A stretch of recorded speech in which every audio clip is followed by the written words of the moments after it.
เกิดมาแล้วมีมิจฉาทิฏฐิแนวใดบ่เชื่อบุญบ่เชื่อบาปบ่เชื่อคุณความดีหลงผิดสร้างกรรมสร้างเวรนี่วัฏสงสารแห้งยาวแห้งยืดไปอีกต้องได้ไปเสวยทุกหน้านับประการอยู่ในทุกขติอบายภูมิทั้งหลายนี่ นี่ไพ่เด้ไพ่ในวัฏสงสารในพวกพ่อพวกแม่เอาแม้แต่เกิดมาเป็นมนุษย์นี่นะแม้แต่พวกเขาเกิดมาเป็นมนุษย์นี่เขาว่าเขาโชคดีตาบ่บอดหูบ่หนวกได้มาพบพ่อพุทธศาสนาแล้วก็อย่าประมาทอย่าประมาทแล้วได้เพราะเวลามันหน่อยโยมเอาเวลาหน่อยหายใจเข้าหายใจออกเข้าเดียวเบิดไปแล้วมื้อหนึ่งนี่จังหน่อยเขาก็ไปนอนนี่นะนอนตื่นขึ้นมาก็ไปหากินจังหน่อยก็เบิดไปอีกละมื้อหนึ่งนี่ข้าวเดียวนั่นเวลาหน่อยถ้าบ่ได้ฝึกบ่ได้ปฏิบัติตัวกิเลสตัวตัณหาในแห้งตุ้ยขึ้น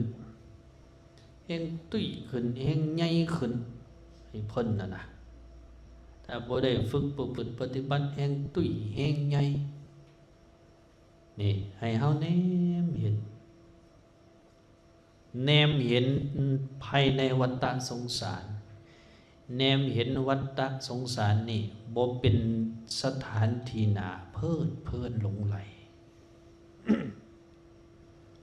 แนมเห็นความเกิดความตายนี่เป็นสิ่งที่บ่น่าเพลินหลงไหลเกิดมันก็บ่ได้ม่วนได้บ่ได้แม่นแฮปปี้เบิร์ธเดย์คือเขาว่าได้เกิดนี่บ่ได้ม่วนได้พวกพ่อพวกแม่เฮา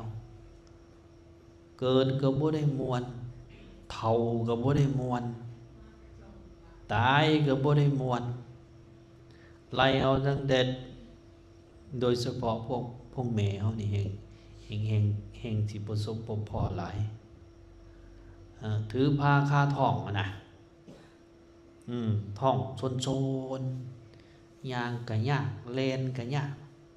นอนก็ยากกินก็ยากนี่สมัยก่อนแห่งเด็กเบ่งลูกออกนี่บ่ได้ม่วนได้เจ้าหน่อยบ่สินั่นเด้อเนาะพวกพ่อพวกแม่เฮาค่อยเว้าปานเพิ่นเคยมีลูกบ่สิไหวเนี่ยเนาะนะบ่อาตมาว่าบ่ม่วนแท้ๆเห็นแล้วบ่เป็นตะม่วนนี่วัฏสงสารให้เอาแนมเห็นนะนี่มีลูกมีผัวมีเมียมันบ่ได้แม่นเรื่องม่วนใดคิดแนวนี้นะมักผู้สาวมักผู้บ่าวมันบ่ได้แม่นเรื่องม่วนใดถ้ามักผู้สาวก็ต้องได้โทรหาเขาทรมานเด้เนาะพอโทรไปบัดย่านผู้สาวว้าวโอ้ยเป็นนั่นนี่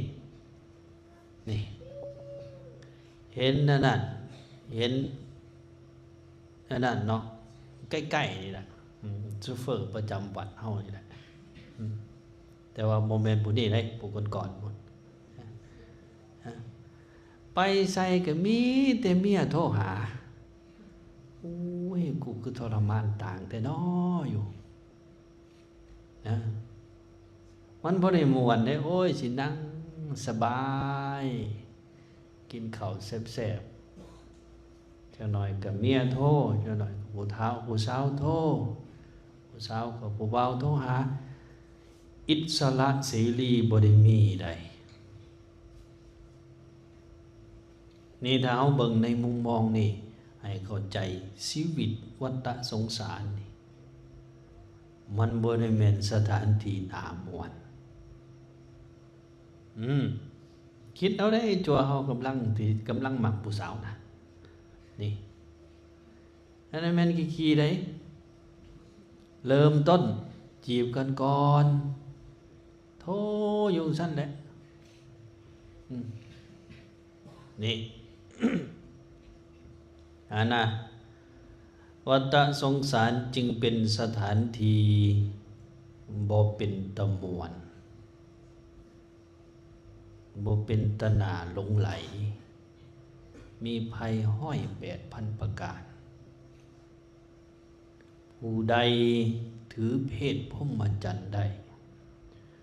ผู้ใดประพฤติปฏิบัติเพื่อที่จะแหกออกจาก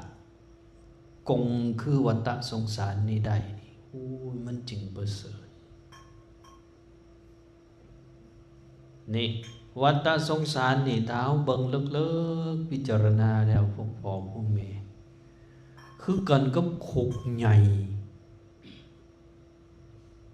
พวกพ่อพวกแม่พวกจัวพวกนี้นะคือสิพอจินตนาการอยู่ว่าคุกมันเป็นแนวใด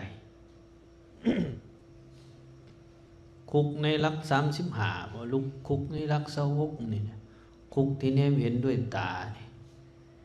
โอ้ยมันยังกิ๊กก๊อกคุกอันนี้นะแต่คุกขังจิตขังวิญญาณคุกคือวัฏสงสารนี่โอ้โธมันโมเมนต์ธรรมดาสัตว์บางกลุ่มบางเราก็เพลินอยู่ในคุกนี่สัตว์บางกลุ่มบางเราก็ทุกข์ทรมานอยู่ในคุกนี่นี่เป็นตาญาติใดพวกพ่อพวกแม่เฮานี่คือวัฏสงสารอีหยังบาดนี่เป็นเครื่องขวางกั้นบ่ให้เฮานี่อยากออกอยากหลีกอยากหนีจากวัฏสงสารอีหยังเฮ็ดให้เฮาบ่อยากแหกคอกออกเอาง่ายๆกันอีหยังเฮ็ดให้เฮาบ่อยากโตนคุกเอาง่ายๆก็แหกคุกนี่ หนึ่งมื้อนี้สิเว้าในหัวข้อหนึ่งก็คืออวิชชา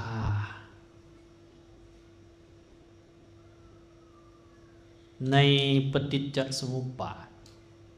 เปิ้นว่าอวิชชาปัจจยาสังขาราสังขารปัจจยาวิญญาณังวิญญาณปัจจยาไหลไปตัว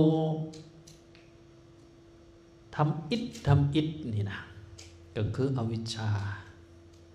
อวิชชาคือหยังอวิชชาคือความบ่ฮู้พวกพ่อพวกแม่เฮาความบ่ฮู้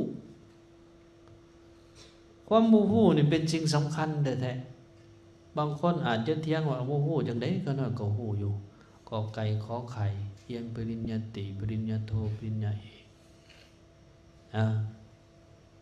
อันนั้นมันเป็นความรู้ที่บ่เกี่ยวเนื่องด้วยวัฏฏะบ่เกี่ยวเนื่องด้วยอริยสัจก็เลยเฮ็ดให้ยังบ่อยากออกจากวัฏสงสารนี่ อวิชชาคือความบ่ฮู้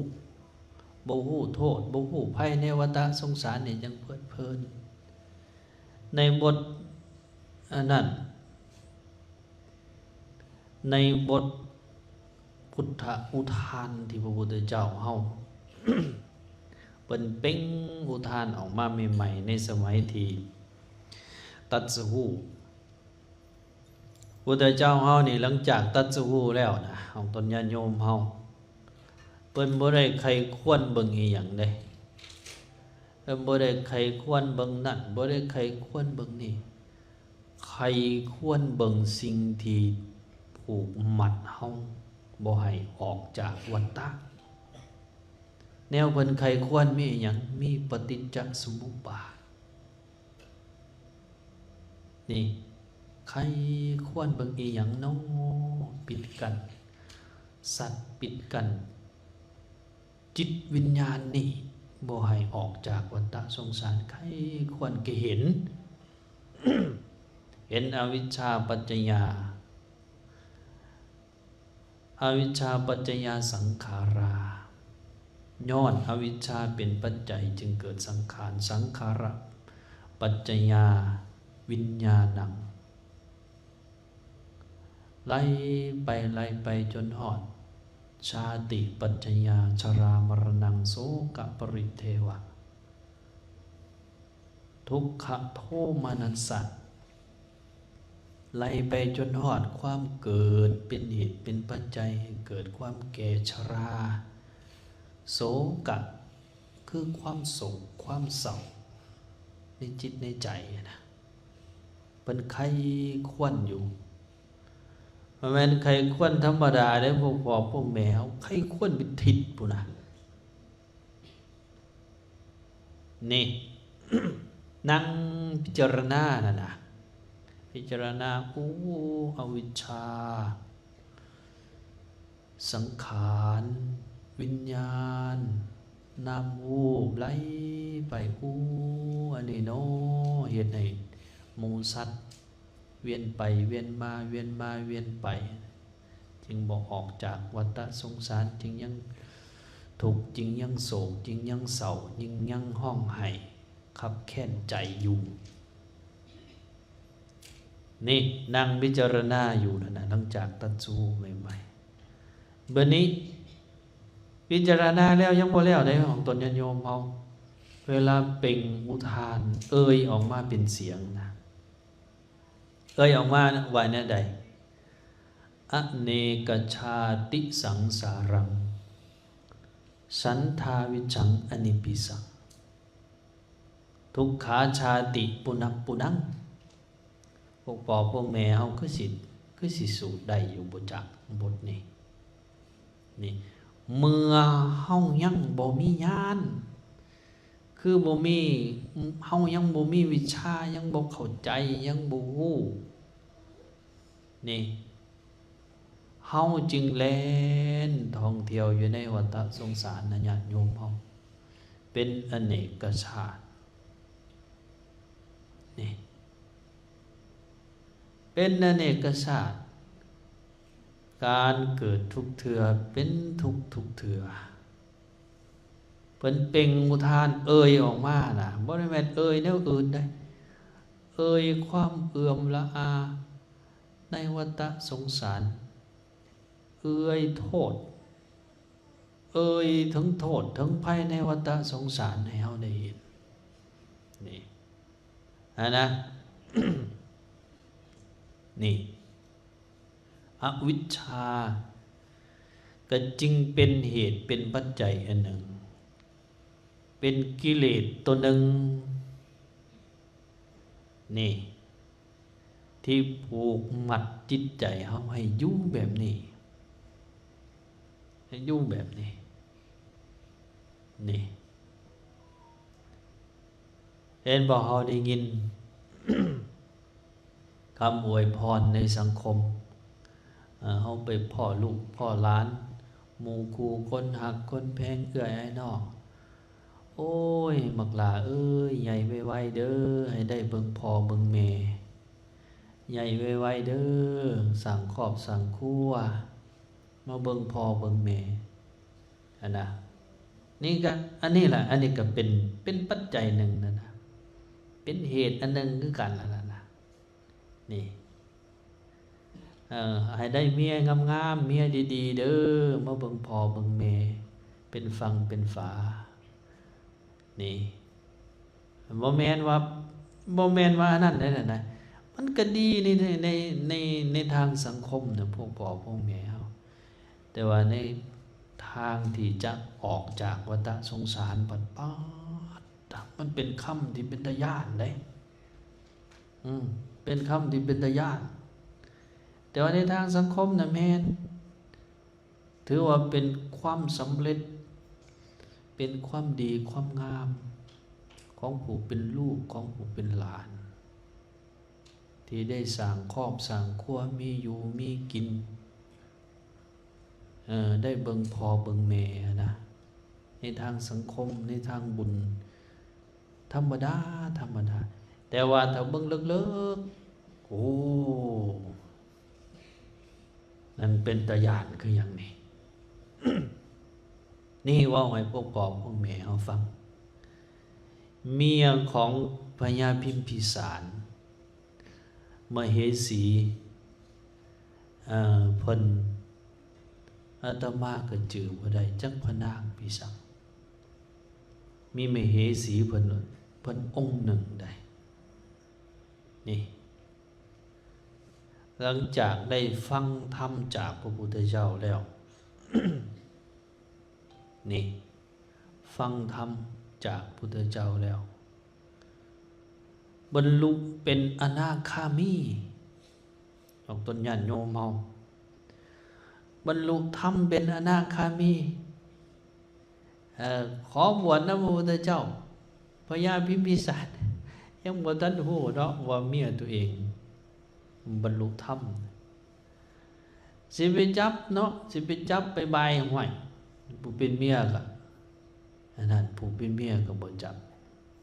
ก็ขอให้พระพุทธเจ้าเป็นผู้บอกเป็นผู้อธิบายนี่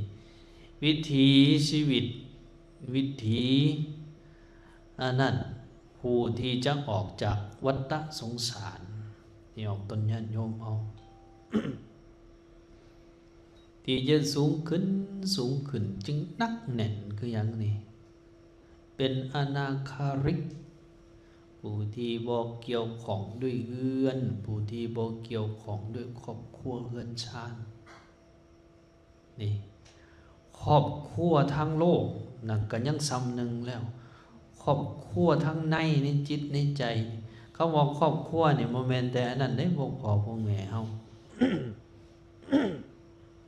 บ่แม่นแต่ผัวเมียพ่อแม่ที่เป็นเครื่องผูกพันผูกมัดจิตใจของเฮาอย่างเดียวแต่หมายถึงตัวกิเลสตัวอาสวะที่ผูกมัดจิตใจเฮาอันนั้นก็แม่นครอบครัวคือกันนี่บอกคนโบราณเขาว่าผู้ใดอยากได้บุญขาพอที่แม่อยากมีคนมาแวให้ขาหมู่เดียวกันนี่อยากมีสีสันนอนดินเกือกฝุ่นเห็นป่ะ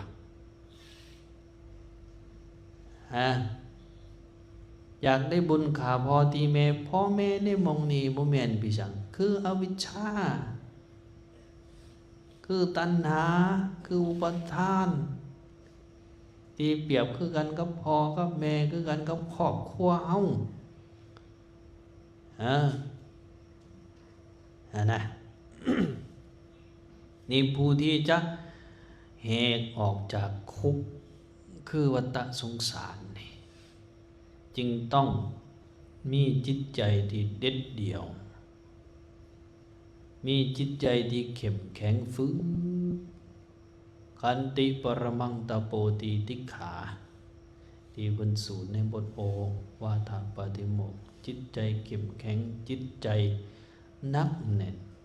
ผู้เห็นโทษเห็นภัยในวัฏสงสารแล้วก็ปฏิบัติ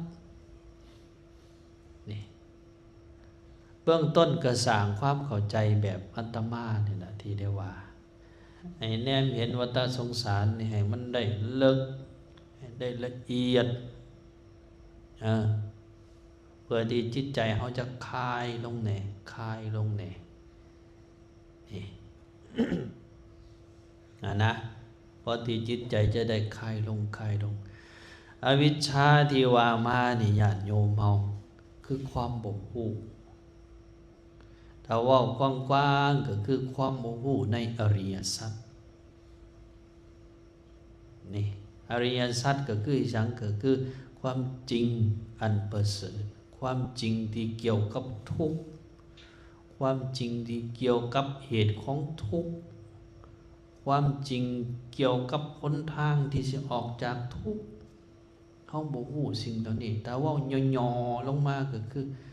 เฮาบ่ฮู้บ่เข้าใจเกี่ยวกับวัฏสงสารเกี่ยวกับตัวชีวิต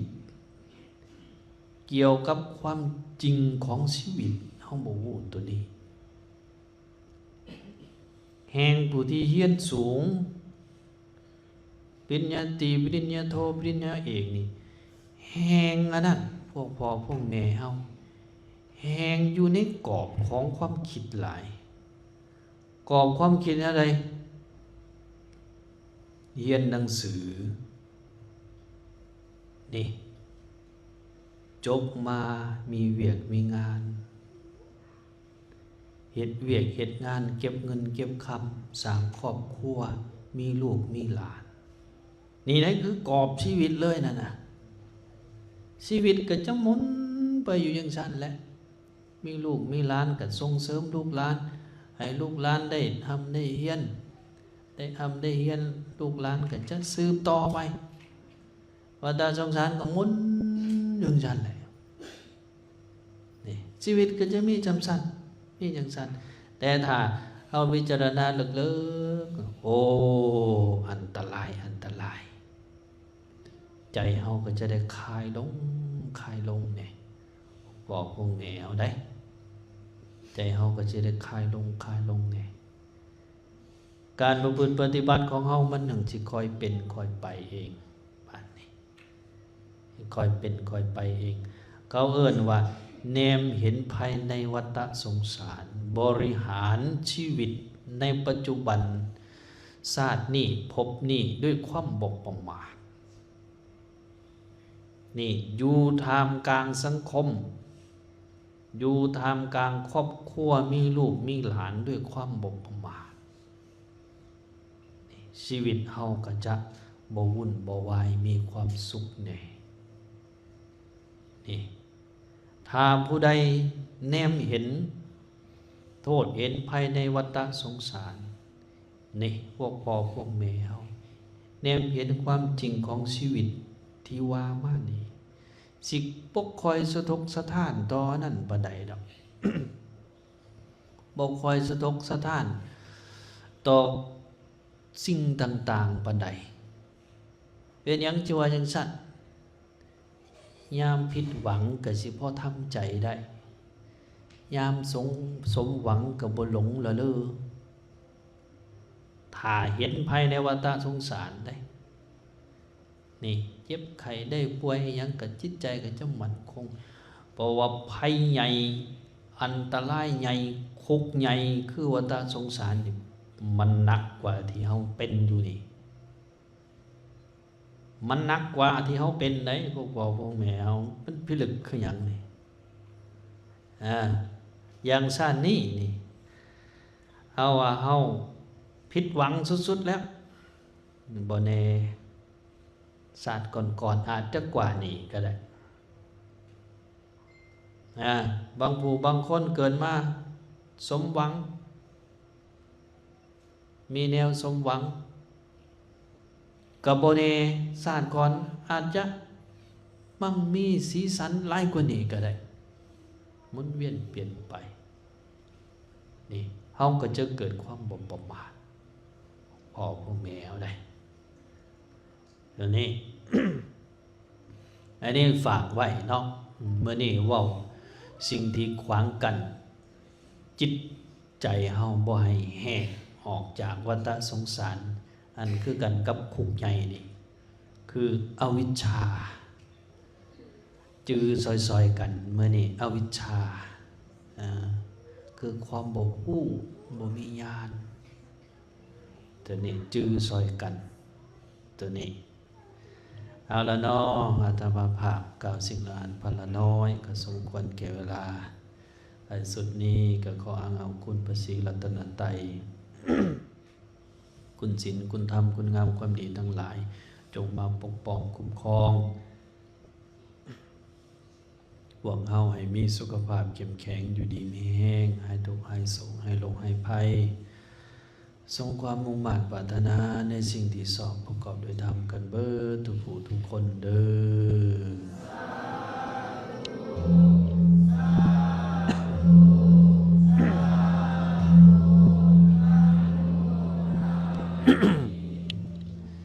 เอาพักกันสูตรนั่นเนาะอากาสัทธาจักขุมัตตาเทวานาคาไมติกาปุญญาโนโนโมทันโตจิรังราคันตุสาสนังอากาสัทธาจักขุมัตถาเทวานาคาไม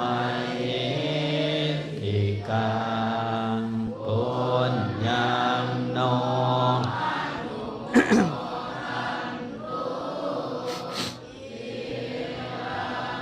ราคันตุนิโนอาคาสัทธาจักขุมัตถาเท